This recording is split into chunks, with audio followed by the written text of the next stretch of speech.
What's up, guys? Today I'm going to be showing you all the weapons and builds that I'm going to be bringing in to the day one raid on Friday. Yep. The only thing I'm going to say before I get into the video is I'm going to be streaming it over on Twitch, twitch.tv/mooseqt. It's the first line in the description. So if you guys are interested in watching me on Friday when the race drops, you can head over there and watch me. So I've gone ahead and switched over all the weapons that I intend on bringing in. So let's start with the primary slot and the Riptide. So everyone knows chill clip on this weapon is super good for stunning champs if we have any champs in the raid. That's really the only reason why I have this weapon, is it's just a good champ stunning weapon. So if there's champs in the first encounter, the non-boss fight encounters, then this will be really good to take them out. We have the Arbalest. This is another given. It's just a primary weapon that does a lot of damage.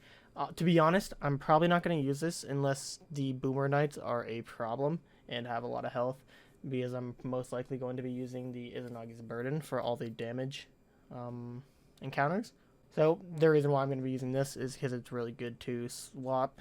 You shoot it when you have it fully charged and you reload it, you switch to your secondary, shoot that, and you shoot your bait and switch rocket to proc bait and switch. Next we have the Outbreak. Now this is just if we run out of ammo in a final stand scenario. I feel like the game is mostly evolved past the point of needing this weapon by now. The ammo economy and all the ways we have to make ammo kind of make this weapon obsolete, but it's always good to have it just in case. Next we have the New Pacific Epitaph. This is just a primary wayframe. The perks on it are not great, but it's just another Adler weapon. You never know if you're going to need a primary Adler weapon. Next we got the Conditional Finality. This is just, and if we have the Sword Knights are an issue, this will be a really good weapon to kill them. It two-shots most things with the Stasis Freeze and the the explosion, the solar explosion. So it's just a really good close quarters weapon. Really the only shotgun I'm going to be bringing in. And next we got the Navigator. Now this is just a survivability weapon. If you notice your damage isn't a problem, but you tend to die a lot, you're going to want to have this weapon to give yourself woven mail at all times. I will quickly throw in the submission just in case I need a primary weapon, a kinetic weapon that shoots primary ammo. You can really use any SMG here. The submission really isn't too special. It's just my preferred SMG of choice. So, yeah. Alright, in the secondary slot, we got the Forbearance. This is just a given. This weapon is crazy. For Adler, it's probably the best Adler weapon in the game. Yeah, I don't really think I need to introduce this. Alright, next we got the Iclos. This is probably the best Adler legendary primary weapon in the game. So that's, Feeding Frenzy, Full Shot, the basic rule. Everyone knows about this weapon. Next we got the Tarnished Metal. This is just if for some reason we need a Scout Rifle. I highly doubt this weapon's going to be used at all, but, it's got Shoot to Loot, it's got Volt Shot, it's, pretty good. Next we got pretty much any Trace Rifle. This is more if you're running Double Special. Double Special kind of got neutered this season, so I doubt I'm going to be using this, but, if the ammo economy's there, why not? Next, we got the Wilder Flight. This is can be replaced by any auto-loading grenade launcher, but this one does the most damage because it's got the double fire twin rounds perk. You're gonna want spike nades on it and auto-loading, and then a damage perk if you have it. This is for your swaps for DPS. So you shoot your Izzy, you reload it, you switch to this, and then you shoot your recon bait and switch rocket, and yeah, this will auto reload and so will your rocket at the same time. It's just good to have. Next we got the Sunshot. With double special getting nerfed, the ammo economy is shifting over to using a exotic primary now, and Sunshot is in my opinion the best one for ad clearing and just killing ads in general. With on top of the hand cannon buffs we got this season, this weapon is great. Do not sleep on it, make sure you have it. Next we got the Nessus Oblation. It's just a slug. You never know if you're going to be needing a slug. Say I want to be using a secondary shotgun and not the Conditional Finality. This is going to be what you're going to want to use. Any slug here works. You can use the Philo as well. This is just the best one I have. And then lastly, we got any fusion with Controlled Burst. Now, fusions with Controlled Burst are good for damage. the new seasonal one, that Eremite, I believe it's called, is better than the Techie Force, and that's going to be what I'm crafting for the day one raid. This is just a placeholder, so you're going to want to get your hands on that. It's not very hard to craft these new seasonal weapons. So next we got heavies. Now these are pretty straightforward. We got Tractor Cannon to apply our debuffs. We got Eager Edge to be skipping through encounters. We got our Recon Bait and Switch Rocket. Now this is probably what I'm going to be using, the Apex Predator. There is also the Cold Comfort with Envious Bait and Switch, which is also a very good option with the Origin trait, as you guys know. But Recon is just it's easier. You know, you don't want to be messing up your damage rotations by not having your Envious proc, not getting the finishers. It's just simple and more consistent, in my opinion. Although on paper the Cold Comfort is better, the Apex Predator is more consistent. Next, we got the Gallahorn. I'm probably not going to be the Gallahorn player on my team, but it's always good to have it just in case. Buffs your entire team's damage. You guys know the drill. Next, we got the Brewer's Contempt. This is just a linear fusion. I doubt we're going to be using linear fusions. You know, the Cataclysmic also works, but you never know. You're definitely going to want to have one on deck just in case. Next, we got any machine gun here. I know people like to use the Deep Zone one, the Thunderlord. This is the one I'm going to be using. Probably not going to be using it. Really, the only scenario I can think of using a machine gun is for ad clearing, and I feel like the way our subclasses are now, and with the forbearance and such, we don't really need that. I'm probably going to be using Eager Edge on those ad clear encounters, but, you know, never know. You might need it. And then, of course, the Cold Comfort. I already went over that. Now, in terms of classes, I'm going to start with Titan because, in my opinion, they are the weakest class. I don't even think you're going to need one Titan. My team is not bringing a Titan to the day one race. You're going to want 5 Warlocks and a Hunter, or 4 Warlocks and 2 Hunters, something like that. I really don't think you need a Titan. It's just unoptimal. Alright, with Titans being the weakest class, I've still gone ahead and prepared 4 different loadouts that you should definitely have if you are playing Titan on the day one race. The first one is with the new Pyro Gale Gauntlets. So what these do is they change your Burning Ball super into a 1-use high damage super, and this is going to be practical in a situation where you're the tractor on your team. So you tractor the boss, you pop this, you get your weakened damage in. They did nerf the interaction with the Synthesips, so as you're seeing on screen, what you used to be able to do, pop the super, switch to Synthos, and get a 20% bonus from that. It has been fixed, so you can't do that anymore. So yeah, I don't know. It's whatever. It was a bug, but it really did just neuter something that was already not too great.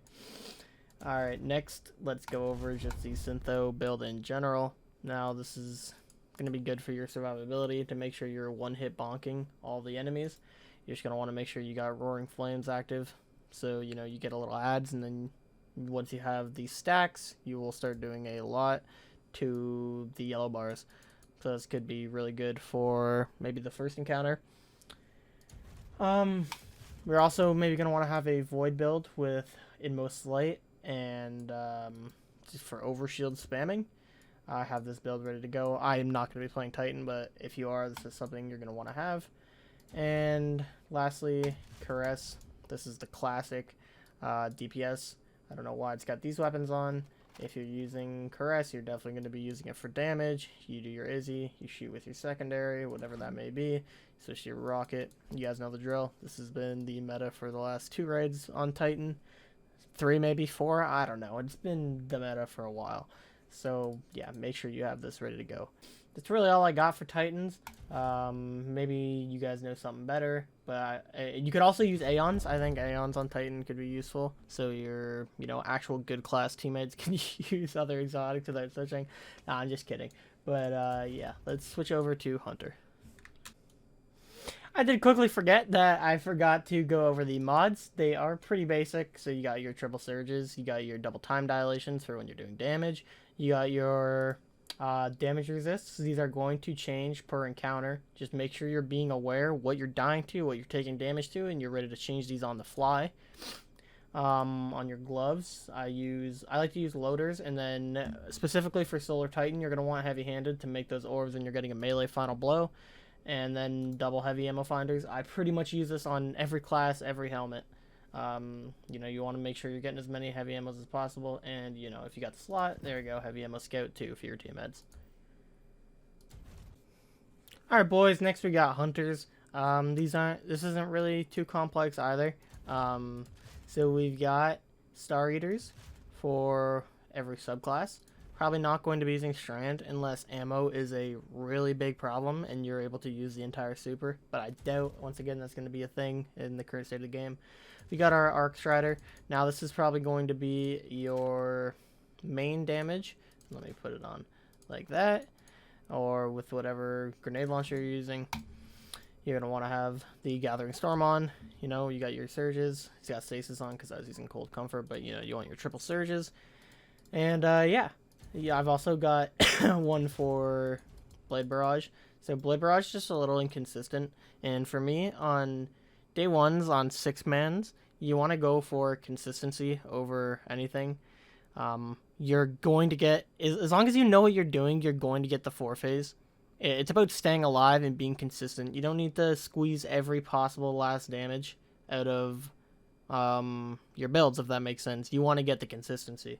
So I'm probably not going to be using Blade Barrage. Then we got Void on for if we have to be the one applying the debuff. If we're not able to use Tractor Cannon and we need a tether, then you're going to want to have this on. And it's also just like convenience, you know, like I said, once again, you have 6 people. You want something that's going to be consistent, right?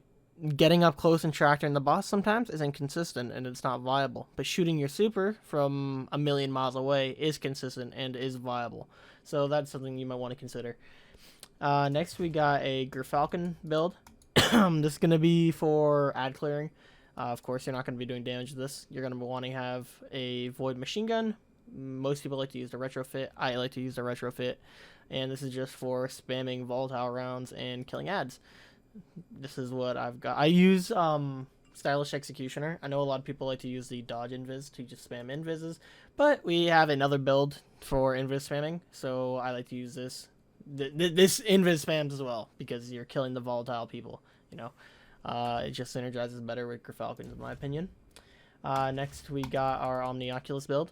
Now this is more for survivability. I'm thinking the throwaway. I'm thinking the pit. You know, the non-boss encounters again.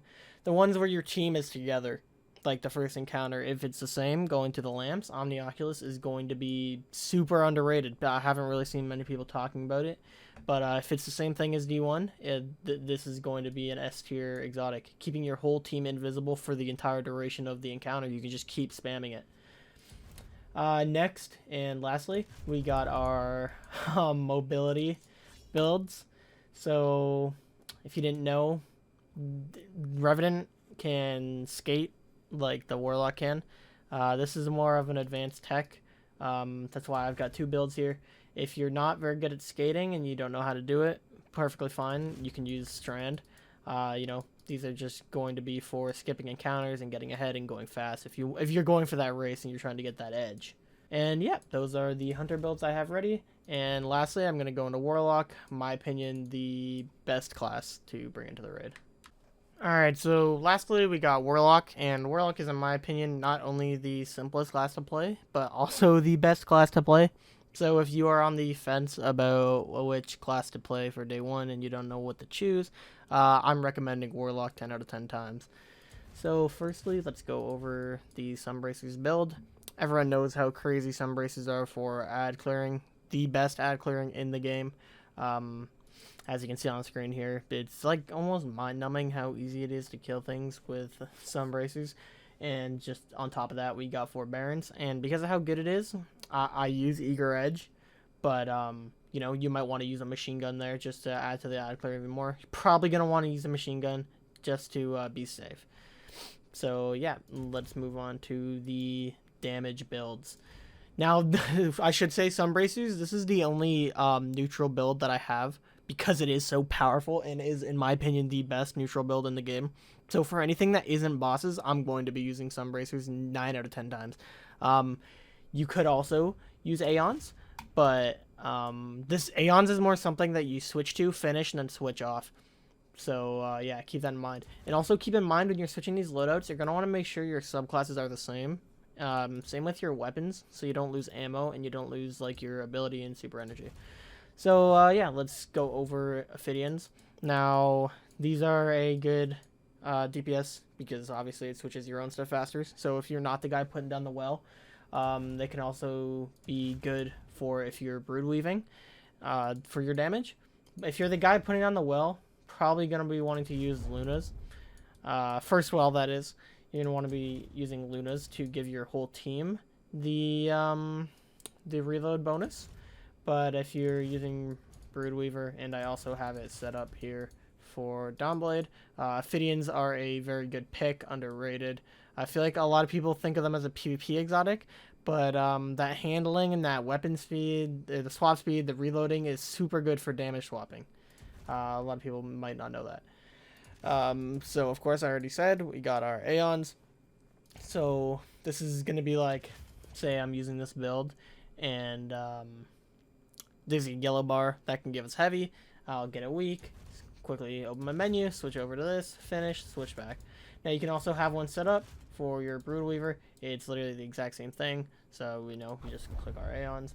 We just do that. You don't really need your Aeon build to be optimized too crazily, because it is just using, you're not going to be wanting to keep this exotic on. You know, if you're a little bit slower with the menus, by all means, you can keep it on. But this is more of a swap exotic. And then lastly, I know we don't really have many builds. As good as Warlock is, it's just the builds that they do have are just so strong. We have our Rain of Fire. Probably not going to be using this build, but I will say that if you are going to use it, you're going to be wanting to use Firebolt to have, instead of solar grenades, so you can have the lowest grenade cooldown possible, so you can eat your grenade and you can get 2 Icarus dashes to reload instead of just the 1. More of a selfish exotic, kind of like the Ophidians, but if you're on well, I'm definitely going to recommend using Lunas or Ophidians over this. So yeah, if you guys enjoyed this video and it did help you out, please remember to write, comment, and subscribe. And if you have a build that you're taking in that I didn't include in this video, make sure to drop it down in the comments down below so other people can see it, and I can see it as well. Maybe take it into consideration. And yeah, that's all I got, and I'll see you guys next time. And I'll see you guys live for the day 1 race on Twitch.